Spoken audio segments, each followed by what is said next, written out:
pleasure of introducing ma'am once again. Dr. Nidhi Jha is a renowned gynecologist and infertility expert practicing in New Delhi. And she comes with an experience of 16 plus years. She has been catering to families to start their own happy family and overcome infertility issues. आज हम doctor से जानेंगे कि किस तरह से PCOD and PCOS के जो सिम्टम्स है वो हम ओवरकम करें, उनके जो प्रॉब्लम्स है उसको किस तरह से हम रिजॉल्व करें। बहुत सारे ऑडियंस हमारे साथ जुड़ रहे हैं। I hand over the session to ma'am to take it up from here. Thank you so much, ma'am. Thank you very much, Rutika, for inviting me for this, and hope we'll be able to help a lot more people through this. So, बहुत सारे लोग हमारे साथ जुड़ रहे हैं। जी ma'am. So PCO, PCOD, PCOS बहुत सारी चीजें हैं, पॉलीसिस्टिक ओवरी है, लोग कंफ्यूज रहते हैं बहुत सारे टॉपिक्स के बारे में। So Rutika will be asking questions, the common questions, and I'll be answering. अगर हमारे कुछ क्वेश्चंस हमारे जो ऑडियंस है उनके पास भी हैं, आप लोग अपने कमेंट सेक्शन में प्लीज अपनी क्वेश्चंस क्वेरीज डालिए and doctor is with us, she will be answering all of it. तो हम मैम बहुत जो कॉमन क्वेश्चन है, जो कि मेरे खुद का भी ये कंफ्यूजन रहता है कि what is the difference between PCOD and PCOS. दोनों सुनने में काफी सेम लगते हैं बट ये अलग है, क्या है ये difference? PCOD is polycystic ovarian disease and PCOS is polycystic ovarian syndrome. अब ये डिजीज जब एक ऑर्गन सिस्टम को इन्वॉल्व करता है मोस्टली तो उसको डिजीज कहते हैं। जब वो मल्टीपल ऑर्गन सिस्टम्स को इफेक्ट करता है कोई भी डिजीज तो उसको सिंड्रोम कहते हैं। अब अगर आप ब्रॉडर सेंस में देखें तो पीसीओडी और पीसीओएस सिमिलर है, सेम ही है आप एक तरीके से। सिंड्रोम में क्या होता है, देखिए ये हार्मोनल इम्बैलेंस है, स्किन को इफेक्ट कर सकता है, आपके हेयर को इफेक्ट कर सकता है, आपके रिप्रोडक्टिव कैपेसिटी को अफेक्ट कर सकता है, आपके ओवेरियन ओव्यूलेशन को इफेक्ट कर सकता है। सो क्योंकि वो मोर देन वन सिस्टम को इफेक्ट करता है, that's why we call it PCOS. तो आपके डॉक्टर उसको पीसीओएस भी कह सकते हैं, पीसीओडी भी कह सकते हैं, और बहुत बार हम जब दो डॉक्टर्स आपस में बात करते हैं तो सिर्फ पीसीओ करके भी छोड़ देते हैं। So you don't have to bothered about the differences. It's almost for practical purposes it's same only. Ma'am अगर हम बात करें कि जैसे कि बहुत सारे causes इसके हो सकते हैं, तो what are the causes that can lead to such a condition? See, first of all जो है मैं बताना चाहूंगी कि इसका बर्डन अक्यूटली बढ़ रहा है, बहुत ज्यादा बढ़ रहा है। पहले इंसिडेंस कम था, अब इंक्रीज हो रहा है। जो सबसे इंपॉर्टेंट रीजन है इंसिडेंस इंक्रीज होने का, we are known as diabetic capital of the world. और जो ये पीसीओएस या पीसीओडी है उसका भी जो जेनेटिक मैकेनिज्म है कि वो कैसे होता है, it is because of insulin resistance जो सिमिलर इन डायबिटीज ऑल्सो। तो ये एक बहुत बड़ा कारण है, इसके बारे में लोग नहीं जानते। उसके अलावा है लाइफस्टाइल चेंजेस जिसकी वजह से ओबेसिटी इंक्रीज कर गई है, हार्मोनल इम्बैलेंस जो है वो बढ़ गया है, और पॉल्यूशन हो सकता है, और भी बहुत सारे फैक्टर्स होते हैं। तो मैम पहले आना जी एक पीसीओ की मतलब पीसीओ का प्रीडिस्पोजिंग फैक्टर हो सकता है। मैम बहुत लोग वेट गेन करते हैं, दे से दैट कि हमें पीसीओडी है बोल के हम वेट गेन कर रहे हैं। How true is that and can that weight not be reduced? देखिए अगर कोई कह रहा है, ये ओबेसिटी और पीसीओ का ना, पीसीओडी का बहुत ही व्हाट शुड आई से साइक्लिकल रिलेशन है। आपका अगर मोटापा है तो मोटापे की वजह से आपको पीसीओ हो जाएगा। फिर दूसरी तरीके से ये है कि अगर आपको पीसीओ है तो आपका मोटापा बढ़ जाएगा और उसको डिक्रीज करना डिफिकल्ट होगा। अब बहुत इंपॉर्टेंट ये बताना है कि हाँ मोटापा होता है, ये कॉज भी है और ये रिजल्ट भी है पीसीओ का, और ये मोटापा कम करना भी थोड़ा डिफिकल्ट होता है। ये इस बात पे पूरी सच्चाई है। लेकिन अगर आप पूरा एफर्ट लगाते हैं, प्रॉपर तरीके से डाइट लेते हैं, प्रॉपर तरीके से एक्सरसाइज करते हैं, तो ऐसा नहीं है कि आपका मोटापा कम नहीं होगा। हाँ, ये ज्यादा रेजिस्टेंट हो सकता है। अगर किसी को आधे घंटे एक्सरसाइज करने से कम हो जाता है तो आपको 1 घंटे करने से होगा, आपको ज्यादा दिन करने से होगा, लेकिन नहीं होगा ऐसा बिल्कुल नहीं। So डियर ऑडियंस, अगर किसी को लगता है कि their weight is concerning them, तो अगर आपको वेट रिलेटेड, आपको पीसीओडी रिलेटेड कोई भी क्वेरी है, आप हमारे कमेंट सेक्शन में डालिए। Doctor is with us, she will answer that. तो बहुत सारे लोग हैं, उनको बहुत सारे मिसकंसेप्शंस हैं। अगर कोई आपको डाउट है, कोई मिसकंसेप्शन आपके माइंड में है, तो कमेंट सेक्शन में जरूर डालिए। We will be happy to take them up. तो डॉक्टर, आजकल हमारी जो लाइफस्टाइल है, specially for people who are at a desk job, जो हमेशा डेस्क पे बैठे रहते हैं, तो उनको किस हद तक ये पीसीओडी होने के चांसेस हैं? Does sitting or not doing exercise impact our health leading to PCOD? देखिए, जो पहले बात ही हमारी शुरू हुई थी, प्री डिस्पोजिंग फैक्टर्स क्या है, उसमें चाइल्डहुड ओबेसिटी या ओबेसिटी जो है उसका बहुत इंपॉर्टेंट रोल होता है, as it is a cause as well as outcome. तो डेस्क जॉब डेफिनेटली, क्योंकि आप पूरे दिन 8 घंटे 10 घंटे एक जगह बैठे रहते हैं, तो आपका वर्कआउट जो होता है वो रिलेटिवली कम होता है। तो yes, it is a cause. दूसरा जो इम्पोर्टेंट कॉज है वो ये है कि आपका स्लीप साइकिल भी थोड़ा डिस्टर्ब हो गया है। लोग 8 बजे 9 बजे तक काम करते हैं, फिर घर आते हैं, फिर खाना वाना खाते हैं, फिर लेट से सोते हैं और लेट से जागते हैं। इसका भी बहुत ज्यादा इम्पैक्ट है, बहुत ही ज्यादा इम्पैक्ट है। तो यस, डेस्क जॉब, और बहुत बार देखा जाता है कि जो नाइट शिफ्ट में लोग काम करते हैं, बिकॉज बॉडी जो वो हार्मोन्स, डिफरेंट हार्मोन्स रिलीज करती है, डायरनल वेरिएशन हम कहते हैं। दिन और रात के जो वेरिएशंस हैं वो बॉडी उस हिसाब से अडेप्टेड है। जब हम पैदा हुए थे उस हिसाब से हुए थे। लेकिन अब बहुत सारे जॉब्स ऐसे हैं जिसमें रात में जागना होता है और आप दिन में सोते हैं। तो हमारा जो हार्मोन है मेलाटोनिन, उसका भी बनना और सर्कुलेशन जो है वो डिफरेंट हो जाता है। That also leads to development of PCO in some aspects. तो आपका So, dear audience, जी जी मैम, इक्वली इम्पोर्टेंट है। बिल्कुल। तो मैं अपने ऑडियंस से जानना चाहूंगी, कौन से ऐसे ऐसे लोग हैं जो हमारे साथ जुड़े हैं जो नाइट शिफ्ट करते हैं। Please put it in the chat box कि yes I do night shift.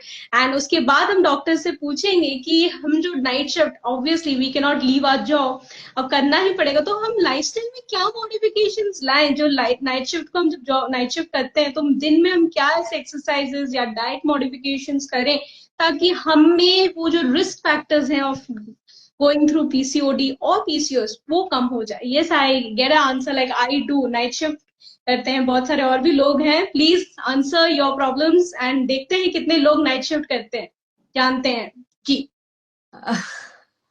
देखिए, नाइट शिफ्ट ना अकेले नहीं आता है। एक तो नाइट शिफ्ट आता है, फिर बहुत सारे लोग होते हैं वो कहते हैं कि हमें स्मोक करना पड़ता है रात को जागने के लिए। ये चीजें भी, देखिए, स्मोकिंग जागने के लिए smoke, I don't know how much is it helpful, but ये थोड़ा साइकोलॉजिकल भी हो जाता है।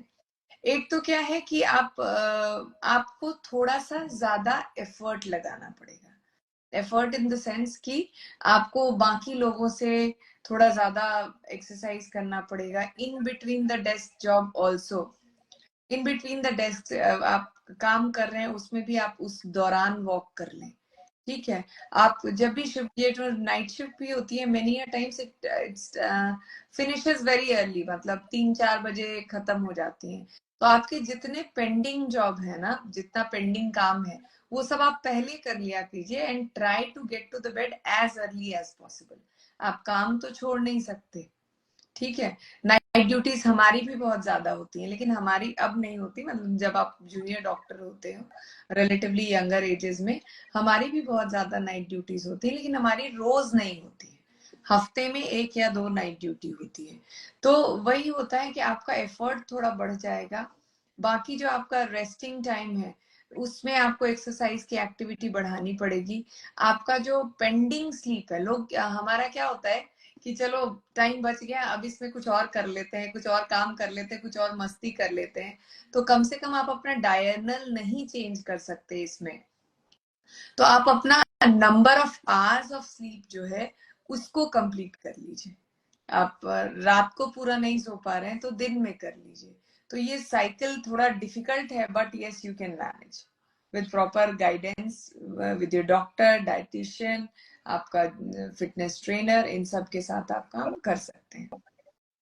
तो ma'am, what kind of diet should people with night shift take? एक क्वेश्चन आया है हमारे पास, तो प्लीज अगर आप वो आंसर कर पाए तो। लेगा नहीं, diet should be same. Diet में कुछ ऐसा डिफरेंट नहीं होता है। आपको हमेशा, सबसे पहले मैं बताना चाहूंगी, पीसीओ ठीक है, प्रॉब्लम है, लेकिन जितना बड़ा हैवॉक बनाया गया है, social media has made it an havoc, और इसके भरोसे बहुत सारी इंडस्ट्रीज भी स्टार्ट हो गई हैं कि आपको ये डाइट खाना चाहिए, ये नहीं खाना चाहिए, ये एक्सरसाइज करना चाहिए, ये एक्सरसाइज नहीं करना चाहिए।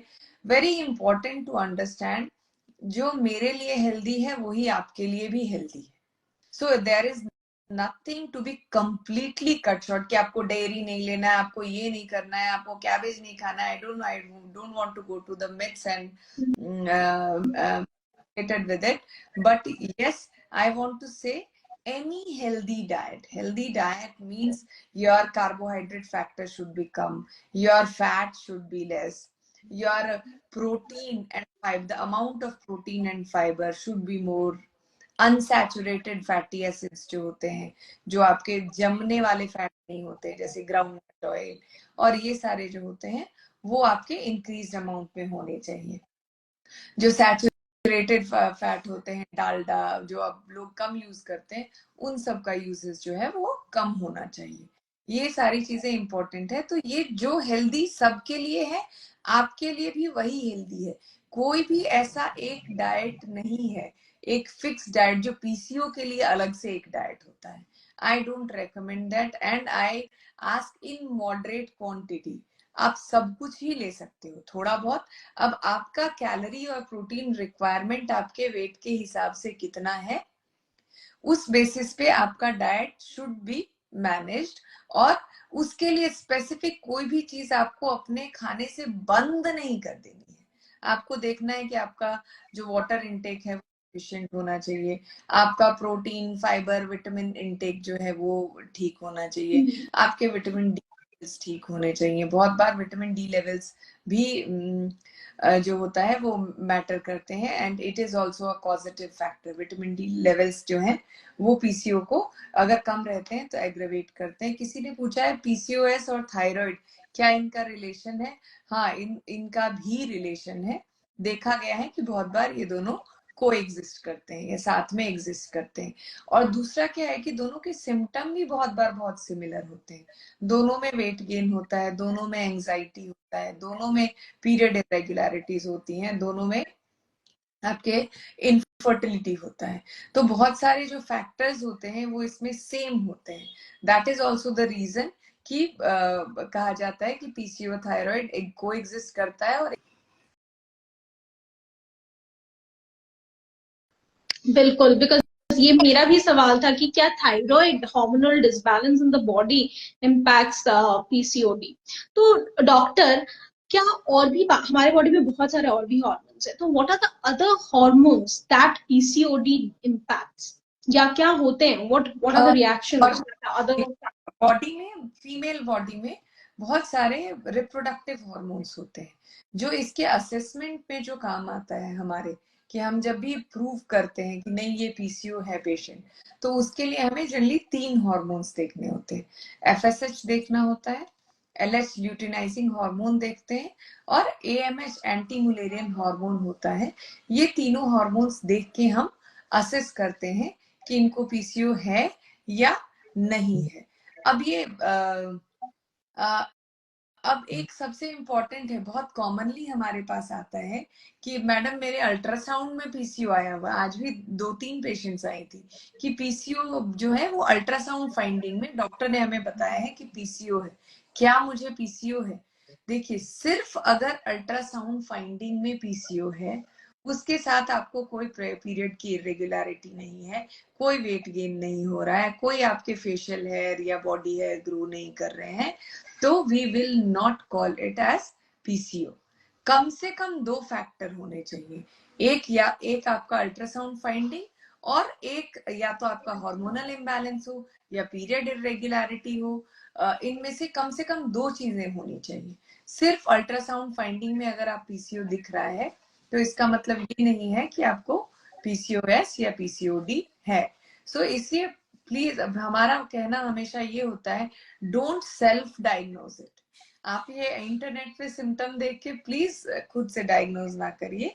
आपके आसपास बहुत सारे गायनेकोलॉजिस्ट हैं, उनसे मिलिए और उनको डिसाइड करने दीजिए कि आपको है या नहीं है। Ma'am, along with ultrasound, what are some of the blood tests then they should take? क्योंकि आपने बोला कि अल्ट्रासाउंड सिर्फ एक फैक्टर नहीं हो सकता डिसाइड करने के लिए, तो हमें नेचुरली ब्लड टेस्ट लेने पड़ते हैं। तो what are some of the blood tests that should be taken to know that yes, this issue can be there? सबसे पहला जो आपका ब्लड टेस्ट होता है, जो हम करते हैं, एफएसएच, एलएच एंड एएमएच, जो नाम लिए मैंने। FSH is follicle stimulating hormone, LH is luteinizing hormone. जब हम ये डे 2 डे 3 पे करते हैं, मतलब पीरियड जस्ट स्टार्ट होने के बाद जब हम करते हैं, तो ये बेसलाइन पे होते हैं ये हार्मोन्स। जनरली जो इनका लेवल देखा गया है एफएसएच और एलएच का, एफएसएच अराउंड 2 टाइम्स या 3 टाइम्स ऑफ एलएच होता है, ठीक है। बट जब हम पीसीओ में देखते हैं, तो या तो ये जो रेशियो है वो उल्टा हो जाता है, या एफएसएच और एलएच का जो वैल्यू होता है वो लगभग सिमिलर हो जाता है। ये एक फाइंडिंग है। दूसरा, एएमएच की वैल्यू जो होती है, एंटी मुलेरियन हार्मोन की वैल्यू अराउंड 4 से जब ज्यादा होती है, तो भी हम इसको पीसीओएस कहते हैं। इसके साथ जो और, क्योंकि in most of the patient जो हमारे पास आते हैं वो मेंस्ट्रुअल इरेगुलरिटी के साथ आते हैं, तो हम 2 और ब्लड टेस्ट करना पसंद करते हैं। वो है सीरम टीएसएच और सीरम प्रोलैक्टिन, क्योंकि मैंने कहा कि इनके सिमिलर सिम्टम्स होते हैं। अगर आपका टीएसएच मतलब हाइपोथायराइड आप हैं, तो आपका भी, अगर आपका प्रोलैक्टिन बढ़ा हुआ है, इन सब में भी आपको पीरियड इरेगुलरिटीज हो सकती है। ये तो हमारे हार्मोन टेस्ट हुए। नॉर्मल हार्मोन टेस्ट के अलावा जो हम करते हैं, उसमें आप लिवर फंक्शन टेस्ट देख सकते हैं, उसमें आप अपना फैट का प्रोफाइल देख सकते हैं, क्योंकि ओबेसिटी जो है, जो हम कोलेस्ट्रॉल वाला टेस्ट कहते हैं ना, आप लिपिड प्रोफाइल Lipid profile. आ सकते हैं, क्योंकि मोस्ट कॉमनली क्या होता है कि ये पेशेंट्स जो होते हैं उनका वजन बढ़ा हुआ है, तो उनका लिपिड प्रोफाइल जो है वो डिरेंज हो सकता है। इसके अलावा जो हम कर सकते हैं, वो हम इंसुलिन रेजिस्टेंस चेक करने के लिए इंसुलिन लेवल्स कर सकते हैं। हम फास्टिंग ब्लड शुगर और post partum blood sugar, post खाने के बाद वाला जो ब्लड शुगर होता है, वो कर सकते हैं। उसके अलावा आप जो कर सकते हैं वो होता है जो आपका HbA1c, जो आपका लॉन्ग टर्म शुगर कंट्रोल। ये देखा गया है कि जैसे मैंने सेशन के शुरू में ही बताया कि डायबिटीज जिनके फैमिली में है, फैमिली हिस्ट्री ऑफ डायबिटीज, और मदर को अगर पीसीओ है, तो बहुत कॉमनली देखा गया है कि आप में पीसीओ हो सकता है। तो इन सब रीजन,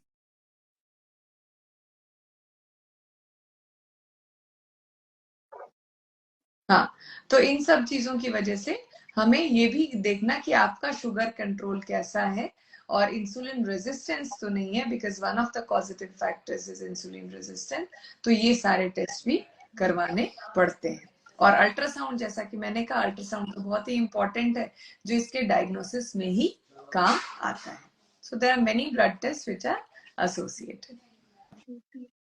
मैम, जैसे इसलिए कहा क्योंकि ओबेसिटी होती है, ओबेसिटी में आपको फैटी लिवर हो सकता है। फैटी लिवर अगर आपको है, तो आपका डिरेंज हो सकता है liver function test.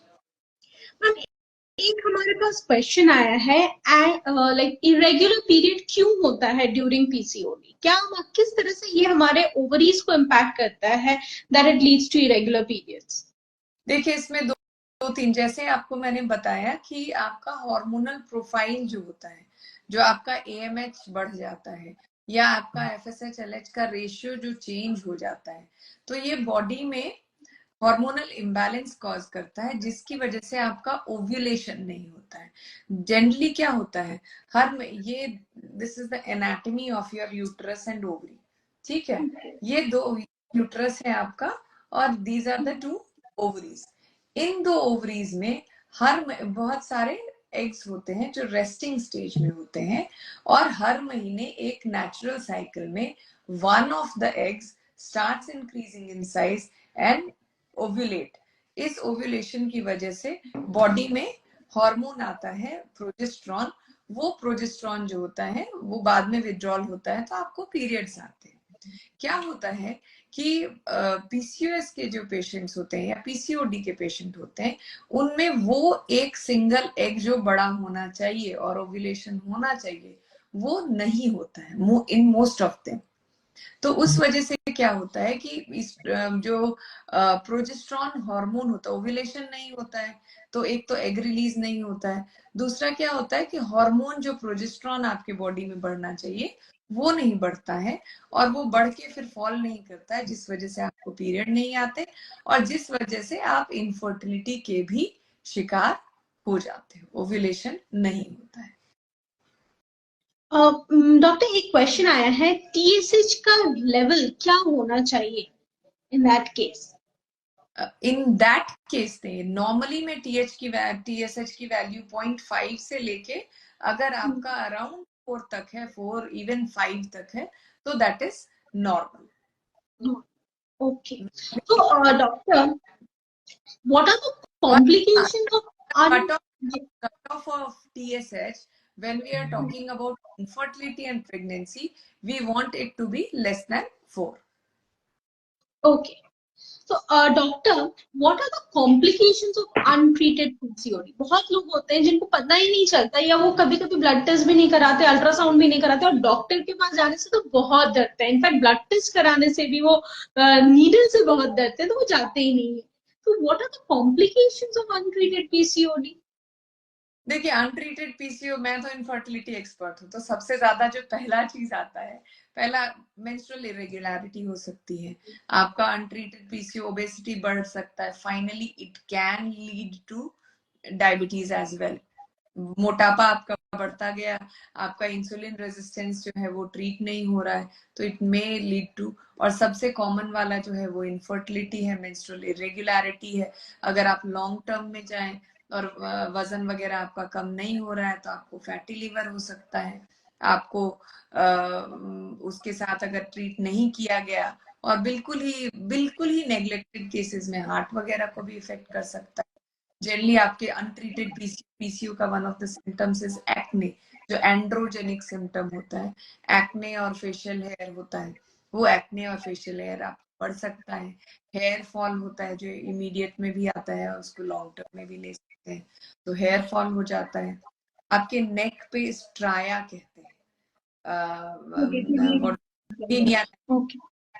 Sorry I forgot the name, ये आपके नेक पे ना ट्राया, sorry I forgot the name terminology, अभी मुझे याद। ये जो एरिया होती है हमारी, ये जो एरिया है, जो आपका ऑफ नेक है उसमें डार्कनिंग हो जाती है। आपके टमी पे वेट गेन की वजह से, और वैसे भी आपके स्ट्रेच मार्क्स हो सकते हैं। तो बहुत सारी चीजें होती हैं, और मेटाबॉलिक सिंड्रोम कहते हैं हम इसको। तो आपका ओबेसिटी बढ़ सकता है, आपका ब्लड प्रेशर राइज हो सकता है, आपको डायबिटीज हो सकता है। तो बहुत सारी चीजें लेटर एसोसिएट, सबको नहीं होता है, तो ये बिल्कुल आप डरिए नहीं, हर किसी को ये नहीं होता है। लेकिन एक्सट्रीम ऑफ कंडीशंस, जहां आप कुछ नहीं कर पा रहे हो ना, आप अपनी कुछ भी हेल्प नहीं कर पा रहे हो, अपने डाइट, एटलीस्ट अपने डाइट एक्सरसाइज का कंट्रोल नहीं ले रहे हो, तो उन सब केसेस में हो सकता है। इतना डरावना नहीं है जितना डराया जाता है सोशल मीडिया पे। बट वो है कि हमें प्रिकॉशंस हमेशा लेते रहना चाहिए। I think preventive care is always better than curative care. Always, yes. अभी recently I was reading a quote जहां पे वो बोल रहे हैं कि if you think that illness is costly then try, like if you think that preventing illness is costly, then try getting sick and see what it costs you. तो इसीलिए it's very important कि आप prevent करो and you stay fit and healthy rather than wait कि हाँ ठीक है मुझे कोई बीमारी होगी, मैं प्रॉब्लम में जाऊंगी, मैं सिक, डॉक्टर मुझे बोलेंगे कि मैं ऐसे बीमार हूं तो उसके बाद ही हम कुछ करेंगे, तो ये नहीं होना चाहिए। तो हाँ, तो कोई पूछ रहे हैं टीएसएच का रेट कितना है, सो हाँ, आंसर देम। वही ऑलरेडी आपने दे दिया है। सो हाँ, ma'am we would like to know, does it impact the bone density in women as well? Bone density का जो लॉस होता है जनरली वो ईस्ट्रोजन डेफिशिएंसी से होता है। इसमें जनरली देखा गया है कि ईस्ट्रोजन डेफिशिएंसी नहीं होती है, प्रोजेस्टेरॉन की डेफिशिएंसी होती है, तो bone loss is not very common. Okay, does this impact, like जैसे आपने अभी बोला था कि ओव्यूलेशन वगैरह को हमारा इम्पैक्ट करता है, तो is it true that people with PCOD, women specially with PCOD and PCOD, they will not, yeah, PCOD, they will not get pregnant? ये Women with PCOD do बहुत not ही get pregnant? है, ये बहुत ही बड़ा myth है। Infertility हो सकती है, इनफर्टिलिटी बहुत बहुत सारे पीसीओ में इनफर्टिलिटी भी नहीं होती है, but it is one of the easiest cause of infertility which can be treated, the most easily treated kind of infertility it is. बहुत बार क्या होता है कि सिर्फ आप वजन, हम कहते हैं द फर्स्ट स्टेप जब हमारे पास डायग्नोज होता है कोई पीसीओडी या पीसीओएस पेशेंट, तो हम सबसे पहले कहते हैं कि आप बस अपना 5% वजन, हम किसी दवा पे नहीं डालते, और हम उनसे कहते हैं आप अपना 5 to 10% ऑफ वेट लूज करिए। 5 to 10% मतलब अगर आप 70 किलो के हैं तो आपका 3.5 से 7 किलो तक वजन लूज करना है, बस उतना वजन कम करिए। तो देखा गया है कि आपकी जो साइकिल जिसमें ओव्यूलेशन नहीं होता था, उन साइकिल्स में ओव्यूलेशन होना स्टार्ट हो गया है और आपके Okay. रेगुलर हो जाते हैं। So, मैम आप ये बोल रहे हो कि this condition, Is PCOD, is why completely treatable? almost all of our patients with PCO get pregnant. Almost all. ये सबसे इजीली ट्रीटेबल इनफर्टिलिटी का कॉज है, क्योंकि यहाँ अंडे कम नहीं होते, अंडे ज्यादा होते हैं, कम नहीं होते हैं, बट वो फंक्शन नहीं कर रहे होते हैं प्रॉपरली। जो हमारा काम है कि हार्मोन जो इम्बैलेंस है उसको ठीक करना और उसको आपके रास्ते पे लाना और प्रेग्नेंट कराना। So it is a very common myth and very important myth which should be busted कि पीसीओ पेशेंट प्रेग्नेंट नहीं हो सकते, वो बहुत ही कॉमनली एंड बहुत ही एफिशिएंटली प्रेग्नेंट होते हैं, बट हाँ ट्रीटमेंट की जरूरत पड़ सकती है। Ma'am, आप तो on a daily basis you must be meeting a lot of patients who come to you with fertility issues कि नहीं, we are not being able to get pregnant. So what kind of solution, motivation do you give them? And can you share a memorable story of a mother who was not able to conceive and then suddenly with your guidance and treatment she conceived? तो क्या था वो feeling, वो journey? एक छोटी सी story हम आपसे जानना चाहेंगे ताकि हमारे जितने भी audience हमारे साथ जुड़े हैं वो motivate हो। देखिए 1/3 of my OPD is PCO. Infertility जितने अगर 10 पेशेंट मेरे क्लिनिक में एंटर करते हैं इनफर्टिलिटी के, तो उसमें से 2 से 3 जो है वो पीसीओ के पेशेंट होते हैं। So I have many stories to share. जो सबसे सिंपल स्टोरी, जो सिंपलेस्ट है, जिसमें मैंने कुछ भी नहीं किया, बहुत ही कम काम किया, basically reduced her stress and वो पेशेंट जो जिसकी बात से मैंने नाइट ड्यूटी की बात शुरू की थी, तो she was not a night duty person, she was a young female जो कि जिनको पिछले 8 महीने से पीरियड आया ही नहीं था। बहुत ही कॉमन ऐसा हो गया है। This is called secondary amenorrhoea. आपको पीरियड आता है, फिर उसके बाद आपका पीरियड बंद हो जाता है, आप वेट गेन करते हो, आपको एक्ने, फेशियल हेयर वगैरह आता है और पीरियड ही बंद हो जाता है। अब 6-6, 8-8 महीने अगर किसी को नहीं आ रहा है, आई आस्क्ड हर कि आप अपना वजन कम करिए और एक तो 6 से 7 घंटे की स्लीप कम से कम आप लीजिए और उस स्लीप को टाइम पे लीजिए। That is very important. अब ये ओटीटी के जमाने में बहुत कॉमन हो गया कि रात भर आप टीवी देखिए और उसके बाद सुबह आप लेट नाइट सोइए और नींद भी होती है. So I am sharing the easiest one. 6 महीने से उनको पीरियड नहीं आ रहा था. Within 2 to 3 months, can you imagine?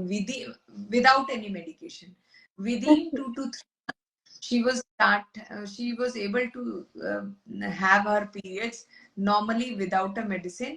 और अगले 4-5 महीने के अंदर she got pregnant. Oh my तो गॉड, तो जब वो प्रेग्नेंट हुई तो वो क्या, मतलब क्या रिएक्शन था, वो फीलिंग वो आपके पास जरूर वो आई होंगी. टू अंडरस्टैंड, मतलब ऐसे कहते हैं हाँ. और ये बहुत कॉमन एक मिथ है कि पीसीओ है तो उसको ओरल कॉन्ट्रासेप्टिव पिल पे डाल देते हैं. मैम मैं पिल नहीं खाना चाहती. हम बहुत ही कम पेशेंट्स को पिल पे डालते हैं. Not all our patients need oral contraceptive pill. Even if we put them on oral contraceptive pill, it is hardly for 3 months. अगर हम किसी को डालते भी हैं तो ये आप मत समझिए कि हमारे पॉकेट में बस एक ही दवाई है ओरल कॉन्ट्रासेप्टिव पिल से हम पीसीओ ट्रीट करते हैं. We have multitude of options, multitude of things which can improve your success rate for fertility. तो वो पेशेंट सिर्फ अपना diet, exercise and very importantly sleep cycle को रेगुलेट करके she was able to get pregnant. Get pregnant was a less severe a problem. Getting her periods were more severe a problem. मतलब 8 महीने से उनको period ही नहीं आए थे and she was able to. अगर किसी को पीरियड नहीं आता है, मान लीजिए 3-4 महीने से, तो क्या कॉम्प्लिकेशंस हो सकता है? अभी मैं recently I met a friend, she was like कि मुझे पीरियड्स ही नहीं आ रहे हैं, या आते भी हैं तो एक दिन के लिए आता है फिर बंद हो जाता है, तो क्या कॉम्प्लिकेशन हो सकती है?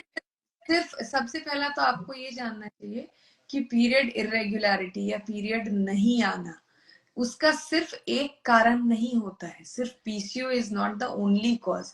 There are multiple cause. आपका थायराइड गड़बड़ हो सकता है, आपका प्रोलेक्टिन राइज हो सकता है, आपको पीसीओ हो सकता है.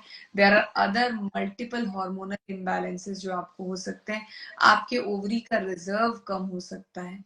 So there are multitude of reasons. तो पीरियड नहीं आने से प्रॉब्लम क्या है ये मैं बताना चाहूंगी. सबसे पहले जानना जरूरी है कि ये पीरियड आपको किस वजह से नहीं आ रहा है. सबसे पहले अगर आपको 3 महीने लगातार पीरियड नहीं आ रहा है, visit a doctor, visit a gynaecologist. She will assess you कि कारण क्या है आपके पीरियड में. ये बहुत ज्यादा है कि आपके पीरियड नहीं आने का कारण क्या है. जब वो कारण पता लगा ले तो वो ट्रीटमेंट भी पता. बिल्कुल. तो आपको बेसिस जी जी के साइड इफेक्ट्स भी डिपेंड करते हैं कि 3 महीने नहीं आ रहा है. बेसिकली जब हम पीसीओ में बात करते हैं तो अनअपोज्ड ईस्ट्रोजन, मतलब ईस्ट्रोजन बॉडी काफी सारी बना रहा है बट प्रोजेस्टेरॉन हार्मोन नहीं बना रहा है. तो अनअपोज्ड ईस्ट्रोजन जो होता है वो भी बहुत अच्छी चीज नहीं होती है. तो हमारे like two of the audience have asked, are thyroid and PCOS interconnected? Doctor has already answered that, so you can just go through that. And then, are there any tests for PCOD? And sleeping late at night causes health issues. Yes, their body is formed. God has made us to sleep in the night and work in the day. तो उसके लिए different hormones अलग अलग time पर अलग अलग quantity में release होते हैं. So melatonin is one of the hormones जो कि रात में ज्यादा सिक्रीट होता है and which makes you sleep. तो अगर आप अपने स्लीप साइकिल के साथ बहुत ज्यादा खिलवाड़ करते हो तो yes, issues are there. Ma'am अगर हम और क्या इश्यूज हो सकते हैं, और complications of sleeping, not sleeping, और कभी कभी क्या होता है, we are getting so addicted to the internet कि हम स्क्रॉल करते रहते हैं reels and then we don't sleep, maybe we sleep for just 2 hours 3 hours. First of all, depression and anxiety. Lack of sleep causes release of multiple stress hormones. उसमें बहुत सारे hormones हैं जो आपके heart को effect करते हैं. These days you must have seen कि बहुत सारे लोग हैं जो बहुत हेल्दी हैं. They do regular exercise, they walk, they run, they eat healthy, but still they die of heart failure and cardiac issues. Reason भी कि वो करने के चक्कर में ना आपके दिन में टाइम नहीं है. So you get up every day very early. You are not able to sleep properly. तो आपका जो घंटा है सोने का वो कम हो रहा है. तो कहीं ना कहीं ये इतने सारे जो हार्मोन्स, जो स्ट्रेस वाले हार्मोन्स सिक्रीट कर रहा है, वो आपके हार्ट को, आपके लिवर को, सबको डैमेज कर रहा है. Okay. So, ma'am, जैसे कि आपने बोला कि like our sleep is very important. In that way, is there any other tip or help lifestyle modification you would like to suggest so that we can improve our health and we can stay away from such health concerns? सबसे पहला, stop bingeing. Bingeing मतलब ना ही आपको food के लिए bingeing करना है, ना आपको ड्रिंक के लिए बिंजिंग करना है, ना आपको अपने इंटरनेट एडिक्शन पे बिंज करना है. आपको ओटीटी देखते रहना है, आपको मोबाइल बेमतलब स्क्रॉल करते रहना है. ये सारी चीजें जो है वो आपको बंद. लालच बुरी बला है. अरे ये कर लेते हैं फिर, और सबसे ज्यादा स्लीप पे कॉम्प्रोमाइज. ये भी काम कर लेते हैं, ये भी कर लेते हैं, ये भी कर लेते हैं, मतलब हमें लगता है हम सब समेट. नहीं, आपको जितना समेटना आप समेटिए. अपने आपको 6 से 7 घंटे की स्लीप जरूर दे दीजिए. आपको आपकी एजिंग लेट होती है, आपके रिंकल्स कम आते हैं, बहुत सारी चीजें हैं. जो ब्यूटी स्लीप कहा गया है, beauty sleep is actually a reality. Absolutely, absolutely.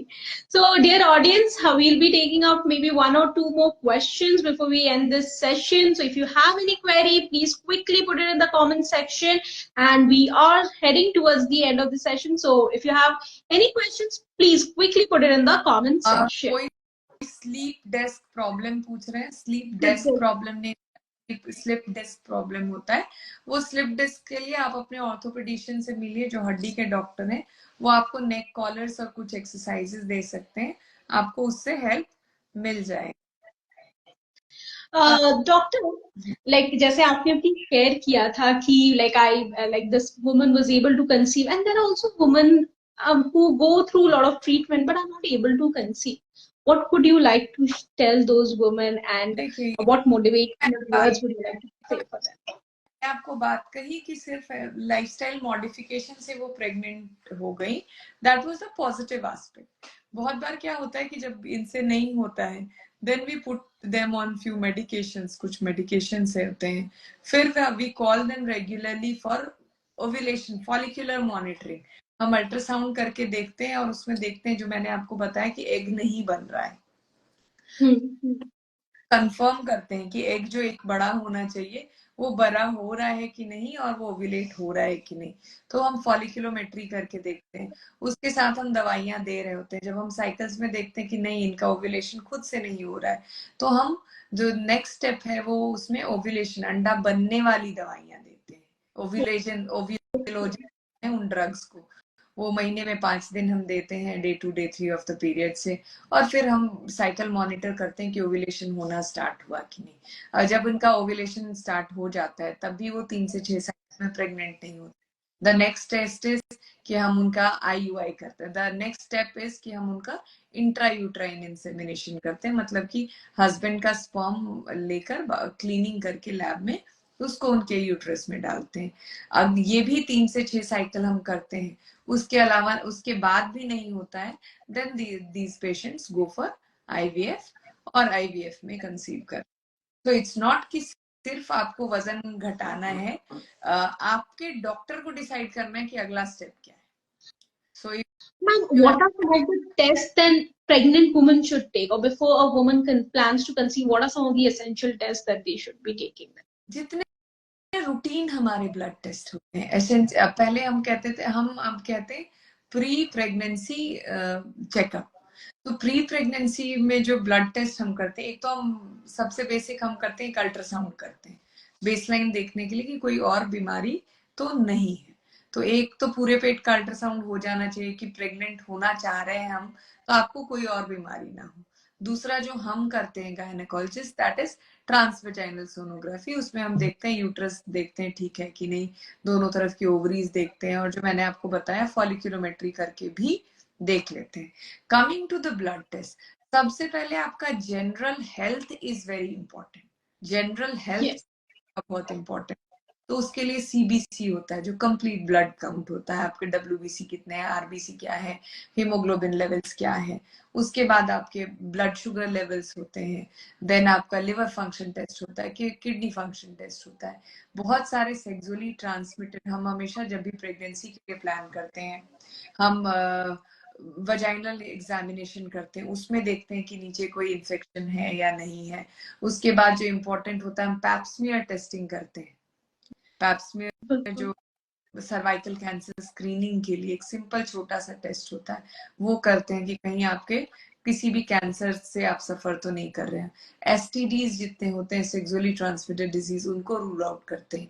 Blood test होता है जो हमारे एचआईवी, हेपेटाइटिस, सिफिलिस और हेपेटाइटिस बी, सी, इन सब के टेस्ट होते हैं टू सी कि कोई इन्फेक्शियस डिजीज है कि नहीं है। लिपिड प्रोफाइल ऐसे और लिवर, किडनी वगैरह इसलिए देखते हैं कि कोई और दिक्कत तो नहीं है। तो ये सब रूट है। यूरिन टेस्ट करते हैं टू सी कि कोई यूरिनरी ट्रैक्ट का इन्फेक्शन है, पेशाब में कोई इन्फेक्शन है या नहीं है। So these are the normal test we do for, ये आपके वेलबींग के लिए हो गए। If you are asking me a specific test about infertility, तो अगर स्पेसिफिक टेस्ट है तो जैसे मैंने आपको बताया हार्मोनल टेस्ट जितने होते हैं वो सब हम इनफर्टिलिटी के लिए करते हैं। और मोस्ट ऑफ दीज टेस्ट जो होते हैं ये हम कपल के लिए करते हैं। जो मैंने आपको हेल्दी फादर भी चाहिए, सिर्फ हेल्दी मदर नहीं चाहिए। एग्जैक्टली। ट्रांसमिटेड डिजीज की बात करें, इन्फेक्शियस डिजीज की बात करें, तो हम चाहते हैं कि दोनों को ही, फादर जो इंटेंडिंग पेरेंट्स हैं उन दोनों में से किसी को भी ना हो। तीसरा एक जो बहुत इंपॉर्टेंट टेस्ट जो हम इनफर्टिलिटी के पेशेंट्स में वो क्या करते हैं, थैलेसीमिया स्क्रीन करने के लिए करते हैं, which is very very important. अगर मदर को या फीमेल को थैलेसीमिया है, अगर माइनर निकलता है, मेजर थैलेसीमिया तो आपको पता ही चल जाता है क्योंकि उनको बचपन से ब्लड ट्रांसफ्यूजन की जरूरत होती है। माइनर अगर थैलेसीमिया होता है तो बहुत सारे लोगों में डायग्नोस नहीं होता है, माइनर या थैलेसीमिया ट्रेट जिसको हम कहते हैं।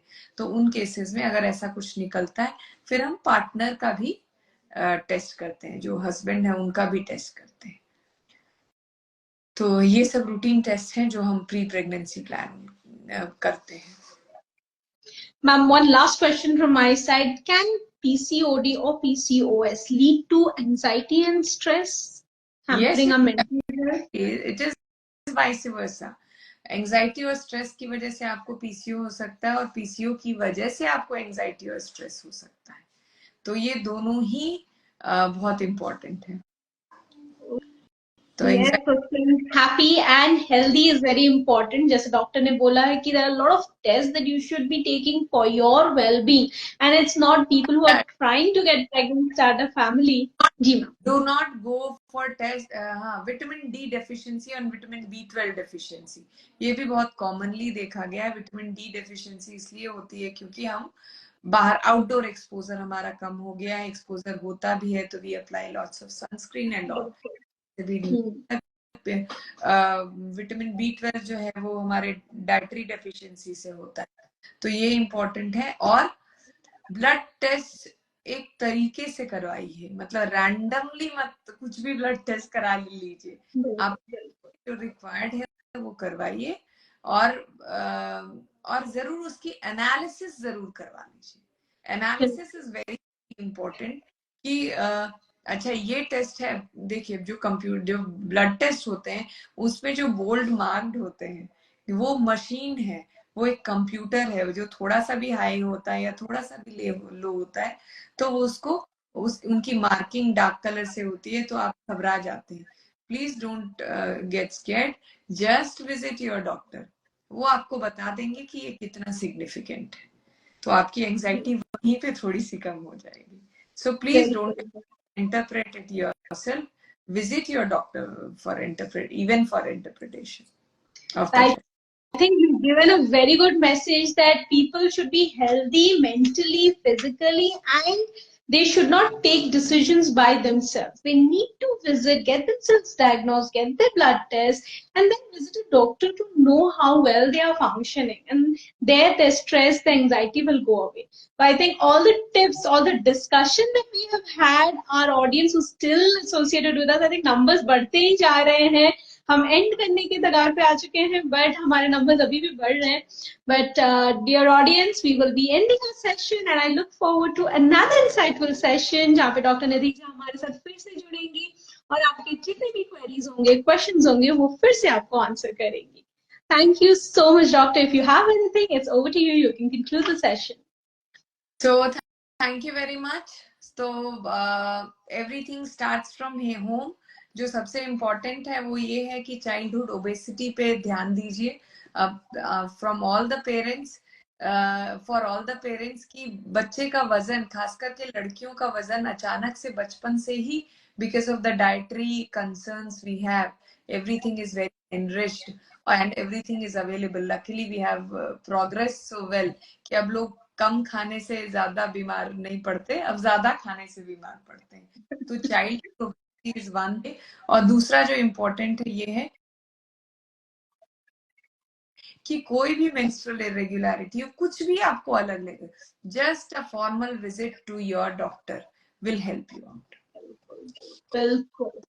Thank you so much, doctor. Looking forward to another session with you. Thank you. Take care. Bye-bye, dear audience. Okay, bye-bye. Bye-bye, ma'am. Bye-bye, dear audience.